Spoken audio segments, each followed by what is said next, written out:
जय जगन्नाथ। मु सुधम सर तुम मान स्वागत करुच्ची आमर प्रिय श्रेणी पाठशाला को। आज क्लास रे आम प्राणी जगत विषय पढ़ा है क्या पढ़ा प्राणी जगत पढ़ा। पूर्व क्लास रे काली क्लास रे आम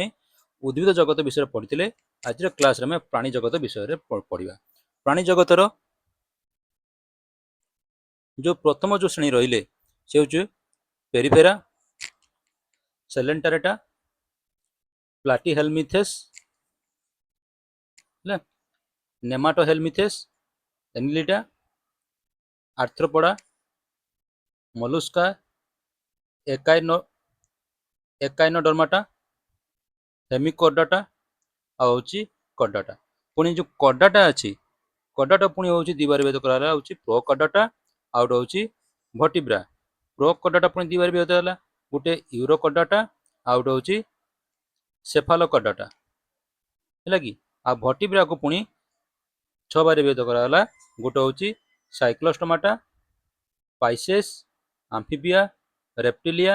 एप्स आ मामालिया। तो प्रथम आम कौन देखा प्रथम आम हूँ पेरिफेरा को परिफेरा को देखा। परिफेरा कौन कहला जे परिफेरा जो मैंने रहिले परिफेरा प्रजातिर जो मैंने रहिले से परिफेरा अंतर्गत जो माने प्राणी मैंने रहिले जो लिविंग बीइंग रहिले से केमतिका ना शरीर छिद्र बा रंध्रयुक्त एणु एमानंकु परिफेरा बा छिद्राल प्राणी बोली कहुए। जो एमान को अंतर्गत जो जीव रे सब जो लिविंग बीइंग रे शरीर कौन अच्छी छिद्राल से रंध्र छिद्र अच्छी रंध्र अच्छी तेणु परिफेरा प्राणी मानक कौन कहुए छिद्राल प्राणी बोली कहुए। एमाने जलचर एवं गोटे जगार स्थिर हो रही था माने जलचर माने जल भितर बास करती माने समुद्र मानक नदी मानक जल भितर माने बास करती तेणु एमान कहला जलचर माने गोटे जगार स्थिर हो रही था। जलरू खाद्य अम्लजान संग्रह करने एमान शरीर में एक केनाल तंत्र थाए। केनाल तंत्र माने यहाँ हूँ जो फांका स्थान अच्छे यहाँ हूँ केनाल तंत्र। देख ये गोटे इमेज देख इमेज देखले जापर ये देख देख ये गात भाया है ना ये जो गात भाया है एठू एपट देखिए सब पानी सब एमती बाहरी थाए देखा है ये जो पानी सब बाहर एगुड़ा सब ठीक अच्छे। एपटे देख ये गोटे सेमती उदाहरण आंक भितर कौन अच्छी देख कणा कणा अच्छे ना नहीं कणा अच्छी देख सब कणा कणा सब देखा हाँ एमान हूँ आमर परिफेरा अंतर्गत। यह व्यतीत एमान शरीर में सिलिकामय आउ कंटिका है आउ स्पंजिन तंतु रही थाए मन रम शरीर कौन थाए सिलिकामय थाए कंटिका थाए आउ कौन स्पंजिन तंतु एम शरीर रही थाए। उदाहरण किए ना साइकन स्पंजिला इत्यादि। ये हूँ स्पंजिला ये स्पंजिला देखी दियो स्पंजिला ये भाया तुला भाया थी ये आउ ये है साइकन है चले आगू जावा।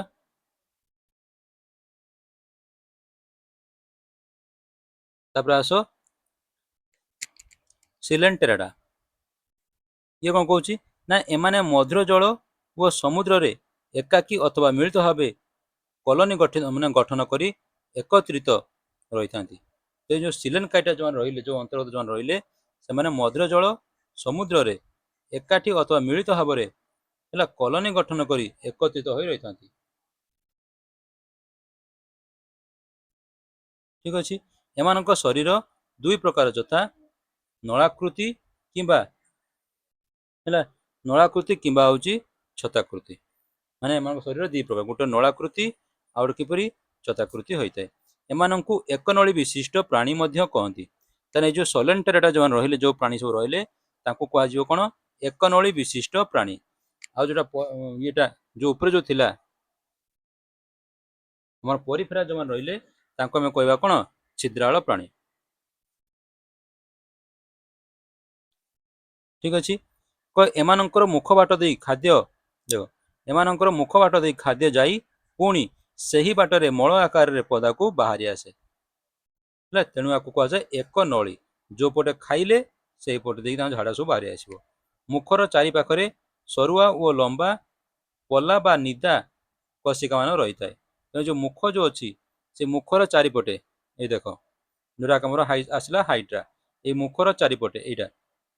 सर नली भाई अच्छे ना नहीं एटा सब मुखर चारिपटे सरुआ लंबा पला बा निदा एटा सब निदा माने आंख भीतर फांका ना ये नली सब बाहर सब फांका ना निदा है निदा कर्षिका ताको टेंटाकिल बोली कहचे कर्षिका मान रही है एटा सब एटा हूँ गोटे कर्षिका ठीक अच्छे उदाहरण कौन ना हाइड्रा आउ सी एनिमन है कि सी एनिमन हाइड्रा आउ प्रबाल एम हूँ आमर उदाहरण ठीक अच्छे यार देखनी हाइड्रा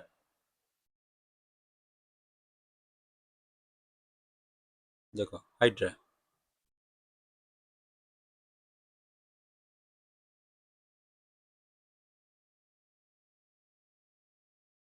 देख ये भाई से रियल देखा है कि देख ना नहीं यहाँ हूँ हाइड्रा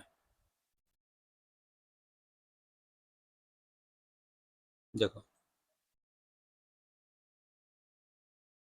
देखा ये गोटे प्रकार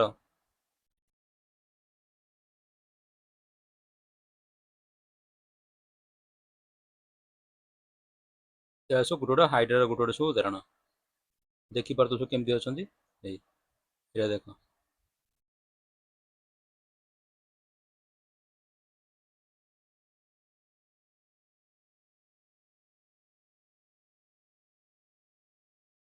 सैला नेक्स्ट जीवा कौन प्लाटी हेलमिथेस मन रही उदाहरण मन रही एमान जो थिले सिलेंटेराटारे उदाहरण किए सिलेंटेराटार उदाहरण हूँ हाइड्रा सी एनिमन आउची प्रबाल तापर आसला प्लाटी हेलमिथेस एमान को चेप्टा कृमि कहती जो प्लाटी हेलमिथेस रहिले एमान कौन कह जाए एमान को चेप्टा कृमि कहती कारण एमान शरीर चेप्टा पतला वो कोमल अटे जो प्लाटी हेलमिथेस जो रहिले को चेप्टा कृमि कह जाए तार कारण है एम शरीर कौन थाए चेप्टा पतला और कोमल अटी थाए माने कोमल शरीर चेप्टा पतला आउ कोमल नरम है तेणु एम कौन है चेप्टा कृमि बोली कह जाए एम मुख दे खाद्य ग्रहण और मल निष्कासन कार्य उभय होता है माने एम जमी हाइड्रा जमी मुख देकी खाद्य ग्रहण मल निष्कासन होता एम शरीर एम माने एमानकर माने मुख दे पाटी देकी खाद्य ग्रहण आ मल निष्कासन एटी होता है एमान मध्यरु केतेक मुक्त भाव में बासवास करुवा बेले मुक्त माने फ्रीली से बसवास कर गछ जमी बढ़ुची मुक्त अवस्था है अधिकांश परजीवी भाव में रही खाद्य आहरण करि ठीक अच्छे तार कौन कहला एम जो प्लाटी हेलमिथेस जो रहिले से चेप्टा कृमि कहला कहीं ना से शरीर हूँ चेप्टा पतला आउ कोमल से चेप्टा कृमि कहला से मुख दे पाटी दे खाद्य ग्रहण आ मल निष्कासन कार्य होता है जमती हाइड्रार होता है जमती हाइड्रार होता एम भी सेमती होता है तार एम केतेक मुक्त रोला बेले आउ केतेक कौन ना परजीवी आउ केतेक परजीवी भाव में रही खाद्य ग्रहण करि परजीवी माने जे अन्य उपरे खाद्य कौन करे अन्य उपरे खाद्य पाई निर्भर करे से हूँ परजीवी माने अन्य जीव परभोजी गोटे अंश हूँ परजीवी है जे अन्य जीवर शरीर को मला शरीर खाद्य ग्रहण करे से हूँ परजीवी एमान शरीर में दुई पार्श्व प्रतिसाम्य बायलेटरल सिमेट्री देखा जाए अर्थात जदि एमान को एमती मझे दी फाड़ करदे है एफाड़ आउ एफाड़ पूरा सामान देखा ठीक अच्छे कहते बायलेटरल सिमेट्री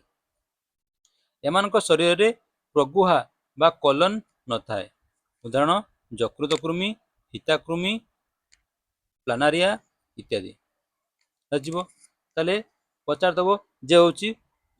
आमर प्लाटी हेलमिथेस शरीर जो मैंने कृमि जो रहिले विभाग जो प्राणी मैंने रहिले शरीर में कौन देखा जाए ना ना प्रगुहा देखा जाए ना देख मेढ़ा मान यकृत यकृत कृमि और मेरुदंडी प्राणी अंतनली फीताकृमि साधारणतः परजीवी भाव में रही था देखा जाए है तमें कौन देखिले आमे जे देख जो मेंढा मानक यकृत यकृत कृमि आ मेरुदंडी प्राणी मानक अंतनली हिताकृमि आमर कौन थाए ना परजीवी भाव में रहीकि सी हूँ निजर खाद्य ग्रहण करता। अच्छा परजीवी कहला ये कि देख एमाने आमर क्षति करते कि एमाने आमर कौन करती क्षति करती मन रखिब एमाने हमको साहाय्य करती नहीं एमाने हमको क्षति करती है आ सहजीवी जमती ईश्चरिया कहले गोटे बैक्टेरिया अच्छी जमी आम शरीर भितर रही कौन कर ना आम जो खाद्य खाऊे से खाद्य खाऊँ ता बदल हमको विटामिन B12 है विटामिन B12 आमको सी दे थाए से कहे सहजीवी से सहजीवी बसवास करता किंतु एठी माने परजीवी आमर क्षति करता है कि नेक्स्ट जीवा ये देख जकृत कृमि ये है पिताकृमि तापर आस नेमाटोहेल्मिन्थेस नेमाटोहेल्मिन्थेस कौन कहूँ ना साधारणतः जल बा ओदा माटी रे नेमाटोडा बा गोल कृमि माने देखा जाती जल बा ओदा माटी रे माने गोल कृमि बा नेमाटोडा माने देखा जाती तो मन रखिब निमाटोडा वार्ड सब मन रखिब हेले निमाटोडा कौन से प्रश्न पचार दो निमाटोडा है निमाटोडा बा गोल कृमि कह निमाटोडा क्यों श्रेणी अंतर्भुक्त निमाटोडा निमाटोहेल्मिन्थेस निमाटोडारू निमाटोहेल्मिन्थेस श्रेणी से माने अंतर्भुक्त गोल कृमि माने शरीर माने गोल कृमि मानक शरीर बहु कोष विशिष्ट वो त्रिस्तरीय होता है ठीक अच्छे एम शरीर मध्य प्रकृत प्रगुहा बा ट्रू कॉलम न थाए ट्रू कॉलम माने मेन कैविटी जमती आमर होची आमर आनाल कैविटी जो थाए जमती अच्छी आमर पूरा डाइजेस्टिव कैविटी जोटा कहूचे पाटी पाखु आरंभ हम एमती पाकस्थल एमती क्षुद्रांत एमती बृहदंत मलदंत को बाहरी आस मेन कैविटी गोटे सेमती ये कैविटी ये जो प्रगाह कही प्रगुहा प्रगुहा माने मेन कैविटी ये मेन कैविटी आंक शरीर न थाए सेठी चेप्टाकृमि नथिला प्लाटीहेल्मिन्थेस चेप्टाकृमि निमाटोडा निमाटोहेल्मिन्थेस रे निमाटोडा बा गोल कृमि माने रहिबे उभय कृमि रे तांकर प्रगुहा नाही तांकर कोन नाही प्रगुहा नाही एमानंकर श्वसन रक्त संचालन तंत्र न थाए तेणु एमाने श्वसन करिबा हैला आ रक्त संचालन पई स्वतंत्र तंत्र न थाए कि आमर अछि आमर हार्ट सिस्टम अच्छी आमर रेस्पिरेटरी सिस्टम अच्छी आमर फुसफुस अच्छी से भाई आंकर सेमती फुसफुस ना कि रक्त रक्त संचालन पर हार्ट फार्ट किसी आंकर ना किंतु रेचन वो स्नायुतंत्र थाए एमानंकर लिंग अलगा अर्थात यही पर्वर है पर्वर प्राणी मानू अंडीरा कृमि और माई कृमि एपरी अलगा देखा मिलता है किंतु प्लाटीहेल्मिन्थेस सेमती हमको किसी देखा मिललानी किंतु निमाटोडा बा गोल कृमि रे हमको मेल फीमेल हमको देखा मिलता है एमानंकर देख मन रखिब एटा जे निमाटोडा बा निमाटोहेल्मिन्थेस रे कौन न थाए तांकर श्वसन आ रक्त संचालन नाही किंतु रेचन आ कौन अच्छी स्नायुतंत्र अच्छी रेचन आउ स्नायुतंत्र अच्छी यही सब छोट छोट जिन मन रखिए उदाहरण स्वरूप कौन आंकर उदाहरण हूँ दशकृमि जियाकृमि गदरकृमि अंकुशकृमि इत्यादि तो जिया को देखीच माटी तले माटीर जिया को आम कौन कही था कृषकर बंधु बोली आम कही था ठीक अच्छे आगू जावा आस एनिलिडा कहला शरीर क्षुद्र क्षुद्र क्षुद्र मुदी बा अंगुरीय परी अंश द्वारा गठित होइतिबारु एमानंकु अंगुरीय माळ बा एनिलिडा प्राणी बोली कहुए एमानक शरीर अनेक कायखंड बा कक्षरे विभक्त माने एमानक शरीर कौन माने खंड खंड विभक्त होता है देख केमी देखा ना केमी खंड खंड माला भाला भाया एमती खंडी खंडी भांग है भाया एम देखा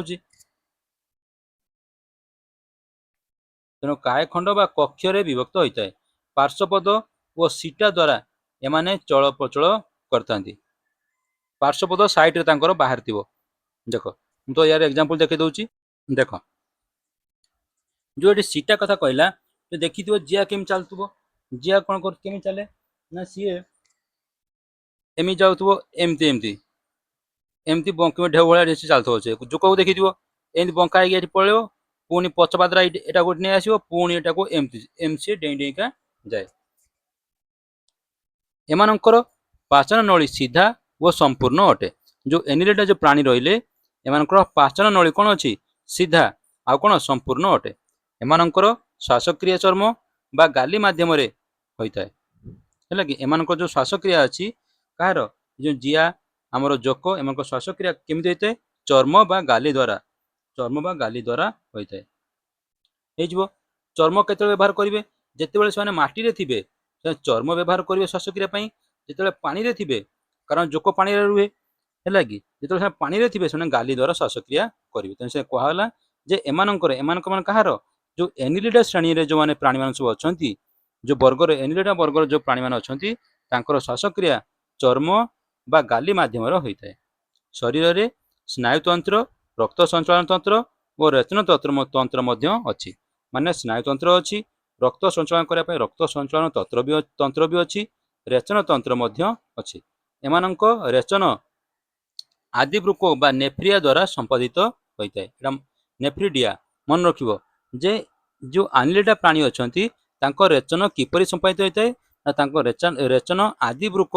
बा नेफ्रिडिया द्वारा संपादित होता है यार एग्जांपल देखिनियो एग्जांपल किए ना जिया जोक नेरिस इत्यादि तापर आस आर्थ्रोपोडा पृथ्वी रे एही जातीय प्राणी मानक संख्या सबठारु अधिक एमानक शरीर मस्तक वक्ष उदर एपरि तीन भाग में विभक्त होता है उपांग व गड़ गुड़िक गंठीयुक्त होइतिबारु एमानंकु आर्थ्रोपोडा बा संधिपद प्राणी बोली कह जाए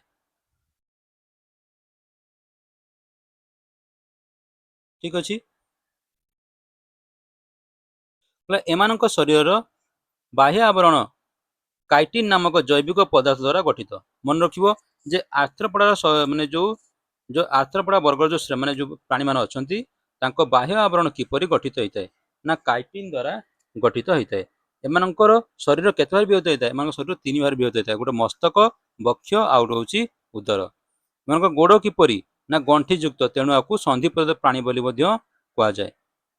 है कौन कह जाए आर्थ्रोपोडा बा संधिपद प्राणी बोली कह जाए मशा माछी असरपा परी केतक आर्थ्रोपोडार वक्षरे डेणा और मुंडरे श्रृंगिका आंटीना देखि मशा देखी जो असरपा देखी असरपा आम एमती कि नहीं एमती थी एमती दुटा आंटीना भाया बाहर मुंडर एमती गोड़ थी एम दुटा आंटीना भाया आखि थी एमती आंटीना भाया दुटा बाहर डेणा एमती बाहर थी ठीक अच्छे तो से कहूँ एमानंकर रक्त बाहिनी नली नथिबा जोगु शरीर गहर दे रक्त संचालन होता है श्वासक्रिया पाई गाली अथवा श्वासनलिका तंत्र थाए तेणु एमानंकर रक्त संचालन केमिति होता है ना शरीर गहर देकी रक्त संचालन होता है श्वासक्रिया कौन थाए ना गाली थाए आउ कौन थाए ना तांकर श्वासनलिका तंत्र गाली अथवा श्वासनलिका तंत्र तांकर थाए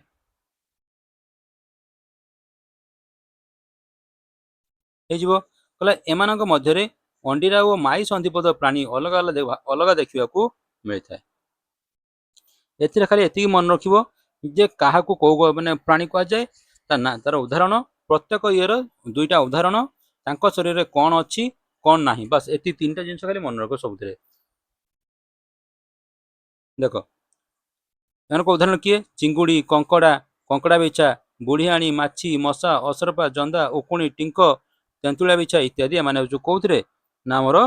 ए आर्थ्रोपोडा भितर जाउछंती सेइतले कहलांकर माने गाली द्वारा श्वासक्रिया करेंगे नले श्वासनलिका तंत्र सब अच्छी जो मैंने ये कंकड़ा जो रहीगला है जो आम चिंगुड़ी रही मैंने कौन गाली द्वारा श्वासक्रिया करेंगे जो मैंने स्थल रोच श्वासनलिका द्वारा ठीक अच्छे आगू जावा आसला मलुस्का कहला यही जातीय जातीय प्राणी मानक शरीर साधारणतः कौन होता है एक शक्त आवरण बा सेल द्वारा रही है जमी गेंडा देखी ऊपर खोलपड़ा कठिन शंख देखी किंतु शरीर कमल बहुकोशी व त्रिस्तरीय पाचक नलटी मुंडलाकृति बा यू आकृतिर होता है ये प्रश्न पचार जे क्यों माने प्राणी मानकर बा क्यों वर्गर प्राणी मानकर ପାଚକ ନଳୀ ୟୁ ଆକୃତିର ହୋଇଥାଏ। ସେ ହେଉଛି ମଲୁସ୍କା ଶ୍ରେଣୀର। ଏମାନଙ୍କର ଶରୀରରେ ରକ୍ତ ସଞ୍ଚାଳନ କୌଣସି ବ୍ୟବସ୍ଥା ନାହିଁ, ଯେମିତି ଗେଣ୍ଡା, ଶାମୁକା, ଅକ୍ଟୋପସ୍ ଇତ୍ୟାଦି। ହେଇଗଲା। ଦେଖିପାରୁଥିବ ଆମର ଇଏ ଗେଣ୍ଡା ଦେଖିଥିବ, ଗେଣ୍ଡାର ଏଟା ଟାଣ ଅଂଶ, ଶାମୁକାର ବି ଏଟା ଟାଣ ଅଂଶ ହେଲା। ଅକ୍ଟୋପସର ଏ ଉପରଟା ହେଉଛି ସେମିତି ଟାଣ ଅଂଶ। ତାପରେ ଆସ ଏକାଇନ ଡର୍ମାଟା। ଏକାଇନ ଡର୍ମାଟା କହିଲେ ଏମାନଙ୍କର ବହିରାବଣ କଣ୍ଟକପୂର୍ଣ୍ଣ, ମାନେ ବାହ୍ୟ ଆବରଣକୁ ବହିରାବଣ କୁହାଯାଏ। ହେଲା କି ବାହ୍ୟ ଆବରଣ କଣ୍ଟ ମାନେ କଣ୍ଟା କଣ୍ଟା ତାଙ୍କ ଶରୀରରେ ଥାଏ। ପ୍ରଗୁହା ବା ସିଲମଟି ଜଳ ସମ୍ବାହୀନ ତନ୍ତ୍ର ବିଶିଷ୍ଟ, ଅର୍ଥାତ୍ ଏମାନଙ୍କ ଯୋଉ ପ୍ରଗୁହା ଯୋଉ ମେନ୍ କ୍ୟାଭିଟି ହେଲା, ଜଳ ସମ୍ବାହନୀ ତନ୍ତ୍ର, ଜଳ ସମ୍ବାହୀ ମାନେ ୱାଟର ଭାସ୍କୁଲାର, ମାନେ ସେ ଏପଟ ଦେଶ ପାଣି ପଶୁଥିବ ବାହାରୁଥିବ, ପାଣି ପଶୁଥିବ ବାହାରୁଥିବ, ମେନ୍ ତନ୍ତ୍ର ଦେଇ ସବୁବେଳେ ପାଣି ପଶୁଥିବ ବାହାରୁଥିବ, ଏଇଭଳିଆ ଏମିତି ହେଲା। କହିଲା କୁଟପାଦ ବା ଯୋଉ ଟ୍ୟୁବ ପାଦ ଦ୍ୱାରା ଏମାନେ ଚଳପ୍ରଚଳ କରନ୍ତି। ଏଇଟା କୁହନ୍ତି ଟ୍ୟୁବ ପାଦ। ଏମାନଙ୍କ ଠାରେ ରକ୍ତ ସଞ୍ଚାଳନ ତନ୍ତ୍ର, ରେଚନ ତନ୍ତ୍ର ନାହିଁ, କିନ୍ତୁ ସ୍ନାୟୁତନ୍ତ୍ର ରହିଥାଏ। ଶ୍ୱାସକ୍ରିୟା ଗାଲି ଓ ଅନ୍ୟାନ୍ୟ ଶ୍ୱାସତନ୍ତ୍ର ଦ୍ୱାରା ହୋଇଥାଏ। ଏହି ପର୍ବର କେତେକ ପ୍ରାଣୀମାନଙ୍କ ଠାରେ ପୁନରୁଦ୍ଭାବନ ପ୍ରକ୍ରିୟା ସମ୍ଭବ ହୋଇଥାଏ। ଅର୍ଥାତ୍ ମନେକର ଗୋଟେ ଅଙ୍ଗ କଟିଗଲା, ସେଇଥିରୁ ସେ ତାଙ୍କ ହାତଟା ପୁଣି ବଢିଯିବ। ଧର ଏଇଠୁ କଟିଗଲା, ଏଇଠୁ ପୁଣି ନୂଆ ଏଇ ଅଙ୍ଗଟା ପୁଣି ତିଆରି ହେଇଯିବ। ଉଦାହରଣ ସ୍ୱରୂପ ସମୁଦ୍ର ତାରକା ଷ୍ଟାର ଫିସ୍ ହେଲା, ସମୁଦ୍ର କାକୁଡି ଗୋଟେ ଗୋଟେ ଆମର କଣ ଏକାଇନ ମର୍ଡଟା ଦ୍ୱାରା, ମାନେ ଏକାଇନ ମର୍ଡଟା ବର୍ଗରେ ମାନେ ଆସୁଛନ୍ତି। ହେଇଯିବ। ଏଠି ଖାଲି କଣ ମନେ ରଖିବ ଯେ ଏମାନଙ୍କର କଣ ଥାଏ, ଏଟା ଜଳ ସମ୍ବାହନୀ ତନ୍ତ୍ର ବା ୱାଟର ଭାସ୍କୁଲାର ସିଷ୍ଟମ ଅଛି। ଟ୍ୟୁବ ପାଦ ଦ୍ୱାରା ମାନେ ଗତି କରନ୍ତି। ଏମାନଙ୍କର ବହିରବଣ କଣ୍ଟକପୂର୍ଣ୍ଣ ବା ସରିଲା ହେଲା। ଆଉ ଏମାନଙ୍କ ଉଦାହରଣ କଣ ନା ସମୁଦ୍ର ତାରା, ସମୁଦ୍ର କାକୁଡି, ବା ସେତିକି। ଏମାନଙ୍କର କଣ ଅଛି, ରକ୍ତ ସଞ୍ଚାଳନ ନାହିଁ, ରେଚନ ତନ୍ତ୍ର ନାହିଁ, ସ୍ନାୟୁ ତନ୍ତ୍ର ଏମାନଙ୍କର ରହିଛି। ତାପରେ ଆସିଲା ହେମିକଡଟା। ଏମାନଙ୍କର ଉଭୟ ମେରୁଦଣ୍ଡୀ ଓ କଡାଟାଙ୍କର ମିଶ୍ରିତ ଗୁଣ ରହିଥାଏ। ଯୋଉ ହେମିକଡଟା ରହିଲେ ଏମାନଙ୍କର ଉଭୟ ମେରୁଦଣ୍ଡୀ ଆଉ କଡାଟାଙ୍କର ମିଶ୍ରିତ ଗୁଣ ଥାଏ। ଗ୍ରସନରେ ଥିବା ଗାଲି ଛିଦ୍ର ହେଲା, କେବଳ ଏକମାତ୍ର କଡାଟ ଲକ୍ଷଣ ଏଇମାନଙ୍କଠାରେ ରହିଥାଏ। କହିଲା ଗ୍ରସନରେ ଥିବା ଗାଲି ଛିଦ୍ର ହିଁ ଯୋଉ ମାନେ ଛିଦ୍ର ଛିଦ୍ର ଗାଲି ଛିଦ୍ର ହେଲେ, ଗ୍ରସନରେ ଥିବା ଗାଲି ଛିଦ୍ର ହିଁ କେବଳ ଏକମାତ୍ର କଡାଟା ଲକ୍ଷଣ ଏମାନଙ୍କ ଠାରେ ରହିଥାଏ। ଯୋଉ କଡାଟା ଶ୍ରେଣୀ ମାନଙ୍କର ଯୋଉମାନେ କଡାଟା ବର୍ଗର ଯୋଉମାନେ ରହିଲେ ତାଙ୍କର ଗାଲି ଛିଦ୍ର ଅଛି। କୋଉଠି ଅଛି, ଗ୍ରସନୀରେ ଅଛି। କିନ୍ତୁ ସେଇ ଗାଲି ଛିଦ୍ର ଆଉ କାହାର ହେମିକଡାଟା ପାଖରେ କେବଳ କଡାଟା ମାନଙ୍କର ଗାଲି ଛିଦ୍ର ଗୁଣଟା, ଏ ଗାଲି ଛିଦ୍ର କାହା ପାଖରେ ଦେଖାଯାଏ, କଡାଟା ପ୍ରାଣୀ ମାନଙ୍କର, କିନ୍ତୁ ଏମାନଙ୍କ ପାଖରେ ଦେଖାଯାଉଛି ହେମିକଡାଟା ପାଖରେ। ତେଣୁ ସେ କହିଲା ଯେ ଏମାନେ ଉଭୟ ମେରୁଦଣ୍ଡ ଆଉ କଡାଟାଙ୍କର ମିଶ୍ରିତ ଗୁଣ। ତେଣୁ କଡାଟାଙ୍କ କେଉଁ ଗୁଣ ଆଖ ପାଖରେ ଥାଏ, କଡାଟାଙ୍କ ଗାଲି ଛିଦ୍ର ଗୁଣ ଆଖ ପାଖରେ ଥାଏ। ହେଇଯିବ। ଏଇଟା ହଉଛି ଇମ୍ପୋର୍ଟାଣ୍ଟ, ଏଇଟା ମନେ ରଖିବ ଟିକେ। ଶରୀର ତିନି ଭାଗରେ ବିଭକ୍ତ, ଯଥା ପ୍ରବସିସ୍, କଲାର ଆଉ ହଉଛି ଗଣ୍ଡି। ଶ୍ୱାସକ୍ରିୟା ଗାଲି ଛିଦ୍ର ଦ୍ୱାରା